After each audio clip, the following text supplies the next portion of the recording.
Madame, Messieurs, bonsoir. Dans le cadre de notre émission L'invité, nous recevons aujourd'hui Maître Oscar Moubiaï.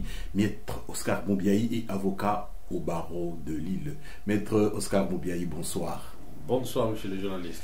Et vous l'avez sûrement remarqué, nous avons déjà reçu Maître Oscar quand il y avait eu un contentieux sérieux entre notre confrère Eliezer Tamboué, devenu désormais député, et le gouverneur du Kasaï, M. Ngoï Kassanji. On avait fait une émission qui avait fait mouche. Et donc, nous avons l'habitude de le consulter quand il y a des problèmes sérieux juridiques dans le processus électoral congolais. Et vous le savez, le 30 décembre 2018, les Congolais sont allés aux urnes. Ils ont élu M. Tshisekedi Félix Antoine Tshilombo comme président de la République, comme il se doit. Il y a beaucoup d'appelés, un seul élu, il y en avait 21, il n'y en avait qu'un seul. Ça ne fait pas toujours plaisir à tout le monde. Souvent, chacun crie victoire. Et donc, après l'élection, de la proclamation des résultats par la CENI, le candidat Fayoulou de Lamouka a aussi dit qu'il était vainqueur. Et donc, c'est pour ça que nous avons invité Maître Oscar Moubiaï pour nous éclairer un tout petit peu, parce que vous savez, les élections, ça suscite beaucoup de passions, tellement de passions que ça dérive même dans des incidents tribaux qu'on regrette et que beaucoup de gens condamnent et que nous condamnons aussi. Nous sommes tous des Congolais. Le Congolais n'ont qu'un seul pays. On n'a pas le droit de nous séparer à cause des élections, parce que les élections finissent par passer. La preuve, elles sont déjà passées. Il y a eu des blessures au niveau des cœurs, il y a eu des inimitiés. Ce n'est pas bon pour une nation. Maître Oscar Moubiaï, vous avez suivi donc les élections comme tous les Congolais, mais d'une façon générale, est-ce que vous avez une petite réflexion là-dessus? Écoutez, la réflexion qu'on puisse en avoir aujourd'hui, c'est saluer l'alternance.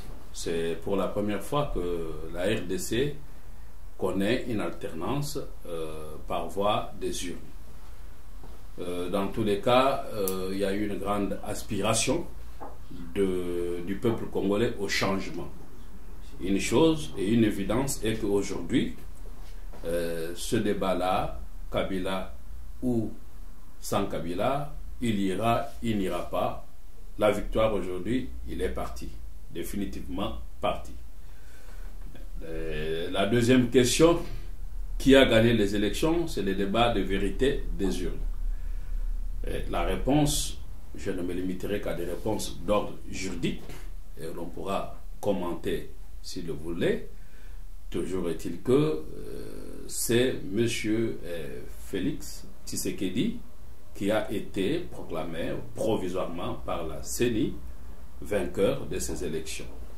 Si cela ne rencontre pas l'assentiment de candidats autres, qu'on qualifie de candidats malheureux, il faut privilégier la voie légale, en l'espèce, aller devant la Cour constitutionnelle qui est compétente en la matière. Et nous signalons que seule la CENI est habilité de proclamer qui est candidat, qui ne l'est pas. Toute autre instance, fût-elle la SENCO ou d'autres observateurs extérieurs, n'ont pas cette qualité. Ils ne sont que des observateurs qui ne peuvent que donner leur avis. Et je crois que c'est ce que nous pouvons dire pour cadrer les débats, sinon on va aller dans la passion. Bon, Maître Moubiaï, une question qui fâche. Nous sommes nombreux à avoir critiqué la CENI depuis longtemps. Durant tout le processus, la preuve, ils auraient dû organiser les élections en 2016. Ils ne l'ont pas fait. Ils ont traîné les pieds, ils nous ont tourné en bourrique, ils ont emmené tout le monde en bateau. Bref, finalement, les élections ont eu lieu. Vous pensez que ces élections-là étaient transparentes? On peut faire confiance, enfin, à la CENI avec ce qu'elle a publié comme chiffre? Non, la question n'est pas en termes de confiance de la CENI. La question, c'est comment le peuple congolais s'approprie la bonne marche de ses propres institutions. Aujourd'hui, nous pouvons saluer la vigilance du peuple congolais qui a entraîné que, dans tous les cas, il y ait l'alternance et que le président sortant, son candidat, puisse perdre les élections. Vous connaissez la célèbre formule: en Afrique, le président organise les élections non pas pour le perdre, Et là, ils ont perdu. Là, ils ont perdu. Et on doit applaudir les Congolais sur ce point. On doit applaudir les Congolais. Nous sommes une exception de l'Afrique où le président de la République, l'ancien président ou le président sortant, n'a pas réussi, contrairement à ses voisins, à modifier la Constitution. Là, bravo au peuple congolais. Nous sommes le seul pays de l'Afrique centrale par rapport aux voisins où le président organise des élections et voilà, il les a perdues. Personne n'aurait parié que la CENI allait proclamer autre candidat que le candidat de la majorité. Le peuple congolais a été vigilant, le peuple congolais a gagné. Cela, c'est ce qui me paraît positif. Le reste, c'est une œuvre humaine, et toute œuvre humaine est par nature imparfaite. Il y a lieu d'améliorer et d'avancer. Voilà ce que je peux en dire. Il y a maintenant les contentieux, parce qu'il y a un candidat, le candidat Fayoulou de la Mouka, qui dit que c'est lui qui a gagné. Il a même publié ses chiffres. On lui fait confiance ou pas? On fait confiance aux chiffres de la CENI ou pas? On fait confiance à quels chiffres? Il n'y a pas eu. Comment nous en sortir? Il n'y a pas plusieurs chiffres. Il n'y a que les chiffres de la CENI, comme je venais de vous dire, qui sont là et qui ont une valeur juridique. Tout autre chiffre, ça relève des états-majors de plateformes.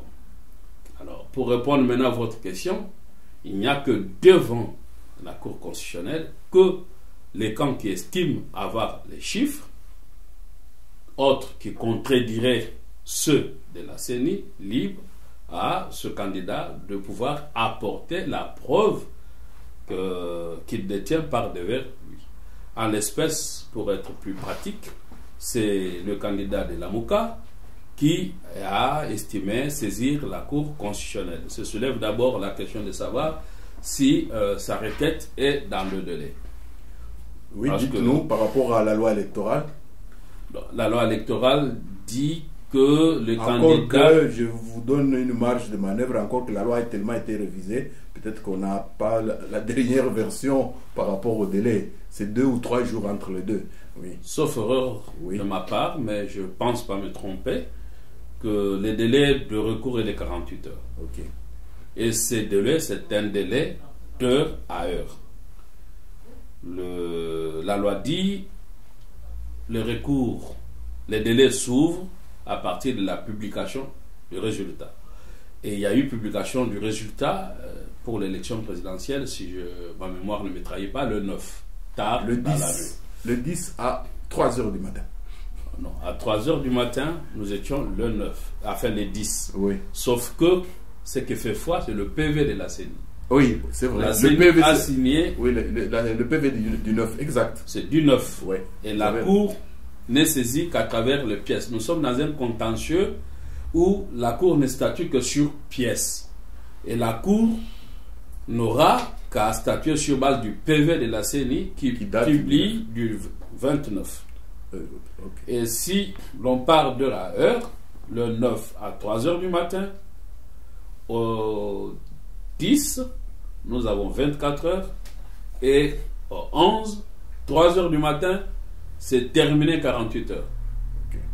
Si par aventure, le candidat Fayoulou a eu à se distraire, parce que de ce camp-là, il y a trop de distractions à mon avis.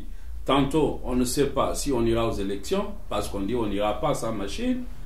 On appelle boycott. Ça c'est un débat qui est déjà clôturé. Monsieur Fayoulou est allé voter avec la machine. Même avec la machine, il a dit qu'il a eu 61%. Maintenant, il est allé à la Cour constitutionnelle.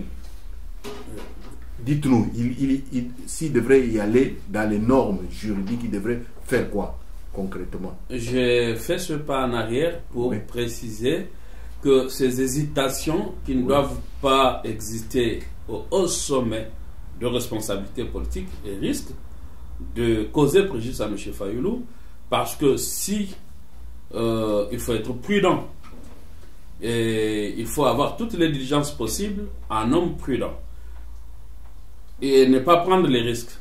Au 9, 3 heures du matin, ben, écoutez, nous avions 24 heures. Quand on se réveille, première chose à faire, c'est bloquer les délais.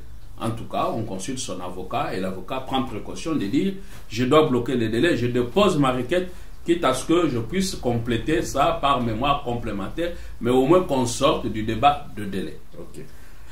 Là, malheureusement, parce que quand on est responsable politique, on doit éviter à créer des troubles et veiller à la cohésion nationale. Je crains que ces hésitations du camp de Lamuka puissent amener à un moment donné des conflits que je considère inutiles. Donc, par rapport au délai, je pense qu'on nous aurait évité et on aurait dû être prudent en tenant compte de l'enjeu aussi important qu'est national pour qu'au réveil, on dépose la requête, sachant que au premier jour, nous étions un vendredi et que le deuxième jour allait être un samedi. Ok, bon. Maître, nous avons compris. Et donc, quand la Cour statuera, elle tiendra compte du délai. Et nous supposons qu'ils étaient dans le délai. Et s'ils ne l'ont pas été, la Cour le dira. C'est cela. En tout cas, je crains, parce que vous me posez des questions, oui, en tant qu'avocat, ouais, je dois apprécier les chances de succès d'une requête. Ok, et ça va. Donc, j'exprime ici des craintes que cette requête risque d'être déclarée irrecevable si jamais d'aventure Lamuka est allé déposer sa requête le samedi 12 au-delà de 3 heures du matin. L'argument selon lequel les bureaux ne sont pas ouverts, c'est un argument inopérant parce que la Cour constitutionnelle n'est pas là pour recevoir certains arguments qui ne relèvent pas de la loi. Donc on risque de se retrouver devant une requête déclarée irrecevable et là on va déboucher sur un conflit de dire que la Cour n'est pas indépendante. Je ne dis pas que la Cour constitutionnelle est indépendante. Oui, bon, on clôture le débat du délai. On passe au fond. Il va devant la Cour. Avec quoi en main? Oui, justement. Alors, il faut distinguer deux en matière du contentieux électoral. Il faut se poser la question de sur quoi portent les recours. Oui. Donc, la loi électorale prévoit un recours qui porte sur l'erreur matérielle et les recours qui portent sur les irrégularités. Oui. Faites-nous la différence entre les deux pour les profanes, parce que même moi là, apparemment, je ne suis plus. Alors, tout dépend maintenant du positionnement du camp de Lamuka. Porter les recours sur l'erreur matérielle, c'est de dire je considère moi candidat malheureux que j'ai eu autant de voix, 3 millions de voix, et donc c'est moi qui suis élu, en l'espèce c'est moi Martin Fayoulou, qui suis élu avec 61% parce que j'ai entendu parler des chiffres de 61%, oui, et donc mes chiffres que moi, sur base de PV que moi j'ai, ça démontre que j'ai gagné alors que là, le candidat qui est proclamé a moins de voix que moi. Donc on va comparer sur base de PV ramenés par les candidats malheureux, sur base de PV de ces témoins, pour pouvoir savoir est-ce que les chiffres, on compare les chiffres. S'il y a erreur sur les chiffres, on redresse les chiffres, donc on corrige et on proclame les candidats qui a eu à apporter les chiffres. Ça, c'est un contentieux sur l'erreur matérielle. Au lieu de dire 20, on a dit 18. Oui. Ça, c'est une erreur matérielle. Le contentieux sur la régularité, ça, c'est par rapport au déroulement du processus. Oui. On a concrètement, on dit que, par exemple, M. Fayoulou peut soutenir que le processus électoral a été émaillé d'irrégularité. Il fallait qu'on clôture à telle heure, on n'a pas clôturé à telle heure. Il fallait que les bureaux puissent s'ouvrir à partir de telle heure, ça n'a pas été le cas. Il fallait que les bureaux soient à un lieu indiqué par la loi électorale, ça n'a pas été le cas. Et une fois, là on dit, la procédure n'a pas été respectée. Sauf que sur la régularité, la question et la vraie question est celle-là. Il faut que les irrégularités constatées aient une incidence sur le résultat. Oui. Alors, est-ce qu'on a des irrégularités par rapport à toute l'étendue de la République qui pourraient influencer le résultat? Je crois qu'en entendre le cas Lamuka, leur recours ne porterait pas sur les irrégularités, mais porterait beaucoup plus sur l'erreur matérielle par rapport à la magie des chiffres. Oui, nous revenons toujours au 61%. Un document où on compile les résultats province par province qui est en circulation montre ce chiffre-là. Est-ce que ce chiffre-là, devant la Cour, ce document-là, la Cour peut le juger utile ou il faut d'autres documents? Non, ce sont des documents qui n'ont aucune valeur juridique. C'est des journaux ou des papiers. La loi électorale est très claire. Le PV dont on peut tenir compte, c'est le PV des témoins, parce que les témoins à chaque bureau de vote contresignent les PV avec le président du bureau de vote. Ok. Si maintenant vous apportez un PV qui n'a pas été contresigné, toute personne peut aller dans son salon et se fabriquer les chiffres. C'est pour cela la loi électorale invite. Ce n'est pas obligatoire, c'est aux témoins d'être vigilants. C'est pour cela on a sauté quand même quelque chose de on peut y revenir. Je me rappelle qu'on a eu une interview avec vous sur la place Lumumba et que vous étiez en train de battre la campagne électeur-observateur. Oui, je peux rappeler ça effectivement pour ceux qui suivent nos informations. Durant longtemps, dans le cadre de la société civile, en termes de la société civile de la RD Congo, on avait étudié le processus électoral, on s'était rendu compte qu'avec la machine à voter, il y avait une faille. La faille, c'est que si dans chacun des 75 000 bureaux de vote, chaque parti mettait son témoin et ses observateurs et prenait les preuves, on contournait donc le risque des chiffres, des résultats numériques. Malheureusement, la plupart des hommes politiques, nous avions écrit, nous rappelons, peut-être les gens ne le savent pas, nous avions écrit à tous les ténors, à tous les grands candidats, ils ont eu une lettre de notre plateforme, mais bon, et avec ça, ils auraient pu avoir donc les preuves. Mais ma question, c'est celle-ci, par rapport à ça, merci d'avoir quand même rappelé ces faits historiques. Vous sous-entendez que le candidat Fayoulou doit se présenter avec 75 000 PV? Je ne sous-entends pas, c'est ça qui est exigé. Expliquez-nous. Qu'est-ce qui est exigé? Parce que les preuves, c'est ça. La Cour statue sur base de preuves. Oui. Et quels sont les documents, pour répondre à votre question, qui constituent preuves?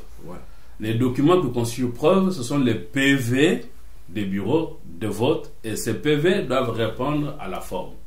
Et la loi électorale exige que le président du bureau de vote signe le PV, invite les témoins à contresigner.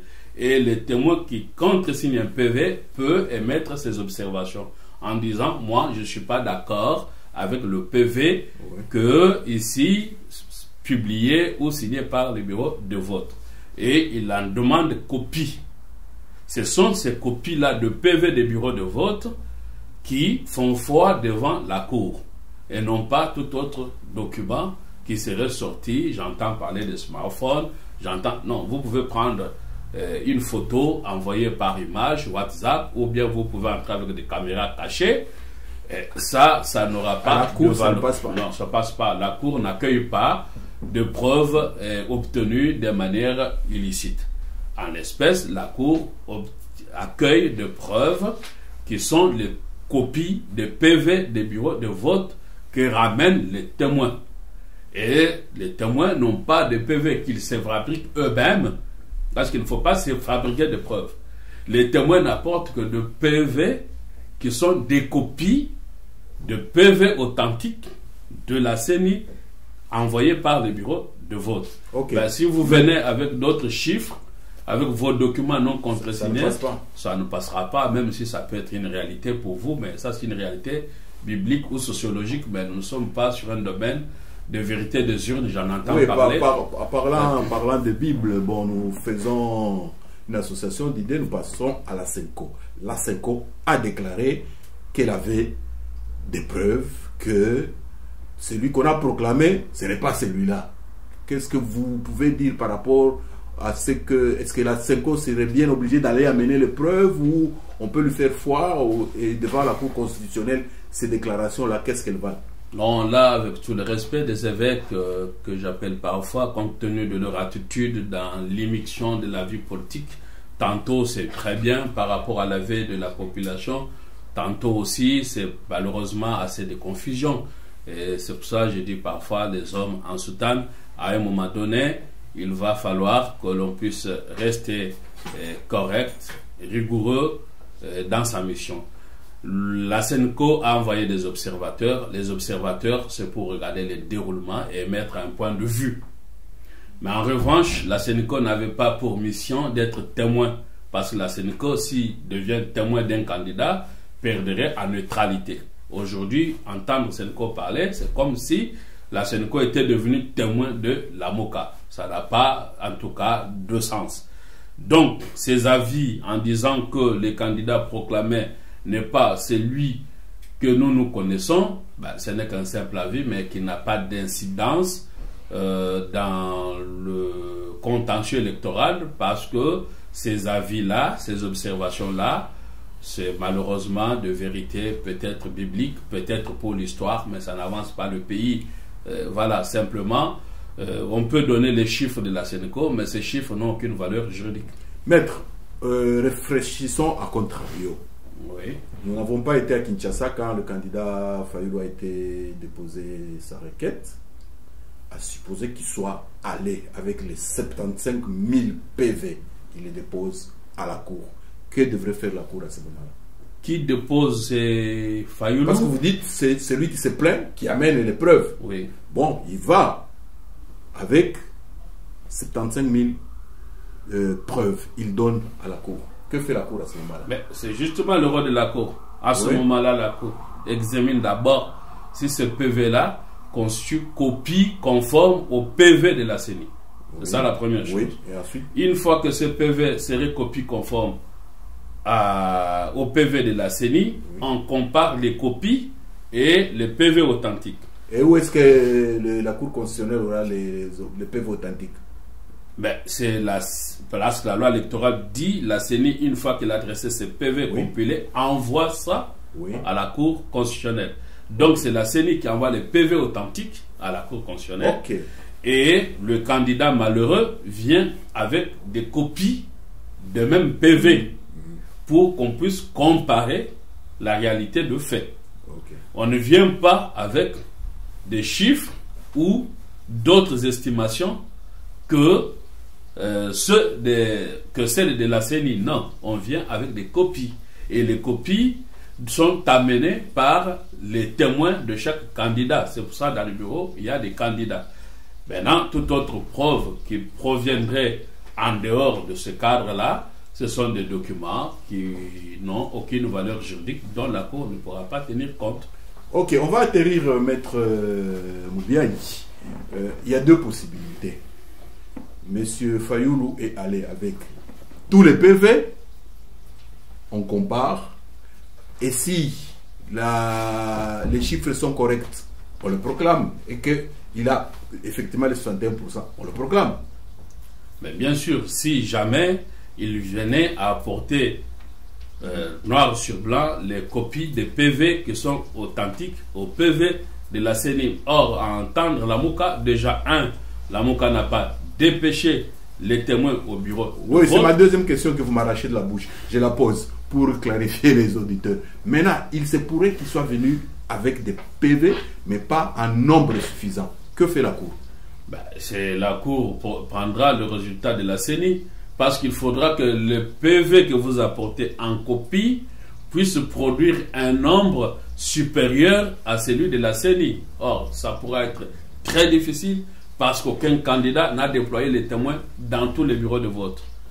Et donc, seule la CENI a de PV de tous les bureaux de vote.